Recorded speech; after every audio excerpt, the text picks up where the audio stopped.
Pri slove vášeň ma napadne muž a žena a reakcia, teda vášeň medzi nimi dvoma.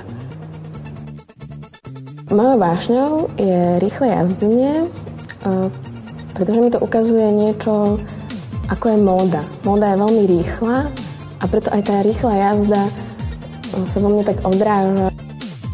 Pri téme 10-karatová vášeň som sa snažila tú tému dať do tej kolekcie v žene, pretože žena je vášnivá a teda aby mohla tú vášeň aplikovať teda niekam, tak som spravila aj jeden mužský odev.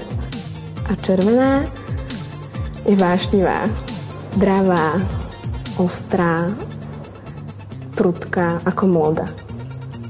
Moje obliekanie je jedinečné, lebo ja som jedinečná.